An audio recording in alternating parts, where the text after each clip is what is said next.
ತಾಲೂಕಿನ ಪೆರಮಾಚನಹಳ್ಳಿ ಗೇಟ್ ಸಮೀಪ ಭೀಕರ ರಸ್ತೆ ಅಪಘಾತ ಸಂಭವಿಸಿದೆ. ವೇಗವಾಗಿ ಬಂದ ಕಾರು ಬೈಕ್ಗೆ ಸೀದಾ ಡಿಕ್ಕಿ ಹೊಡೆದಿದ್ದು, ಬೈಕ್ ಸವಾರ ರಕ್ತದ ಮಡುವಿನಲ್ಲಿ ಬಿದ್ದಿದ್ದಾರೆ.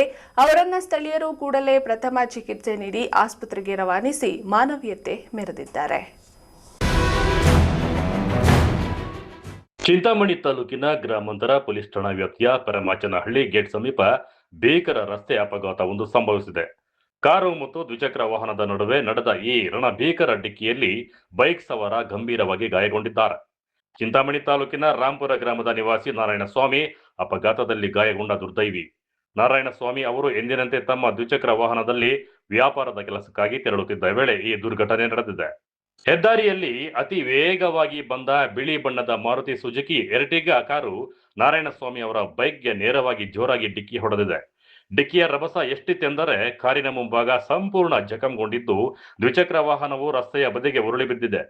ಅಪಘಾತದ ತೀವ್ರತೆಗೆ ನಾರಾಯಣಸ್ವಾಮಿ ಅವರ ಕಾಲಿಗೆ ಬಲವಾದ ಪೆಟ್ಟು ಬಿದ್ದಿದ್ದು, ತೀವ್ರ ರಕ್ತಸ್ರಾವದಿಂದಾಗಿ ಅವರು ರಸ್ತೆಯಲ್ಲೇ ಕುಸಿದು ಬಿದ್ದಿದ್ದರು. ಇನ್ನು ಅಪಘಾತ ಸಂಭವಿಸುತ್ತಿದ್ದಂತೆ ಸ್ಥಳದಲ್ಲಿ ಜಮಾಯಿಸಿದ ಸಾರ್ವಜನಿಕರು ಹಾಗೂ ಇತರ ವಾಹನ ಸವಾರರು ತಕ್ಷಣವೇ ಗಾಯಾಳುವಿನ ರಕ್ಷಣೆಗೆ ಧಾವಿಸಿದ್ದಾರೆ.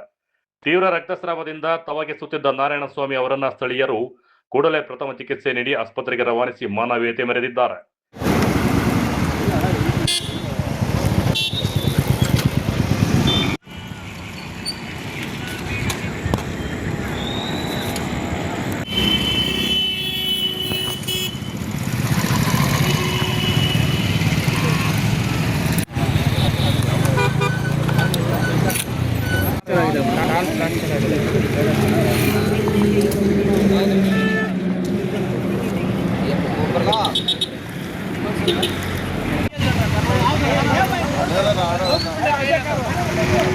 ವಿಷಯ ತಿಳಿಯುತ್ತಿದ್ದಂತೆಯೇ ಘಟನಾ ಸ್ಥಳಕ್ಕೆ ಚಿಂತಾಮಣಿ ಗ್ರಾಮಾಂತರ ಪೊಲೀಸ್ ಠಾಣೆಯ ಪೊಲೀಸರು ಭೇಟಿ ನೀಡಿ ಪರಿಶೀಲನೆ ನಡೆಸಿದ್ದಾರೆ. ಸದ್ಯ ಅಪಘಾತಕ್ಕೆ ಈಡಾದ ವಾಹನಗಳನ್ನು ವಶಕ್ಕೆ ಪಡೆದಿರುವ ಪೊಲೀಸರು ಪ್ರಕರಣವನ್ನು ದಾಖಲಿಸಿಕೊಂಡು ಮುಂದಿನ ತನಿಖೆಯನ್ನು ಕೈಗೊಂಡಿದ್ದಾರೆ. Aslam Pasha, MMTV news, Chintamani.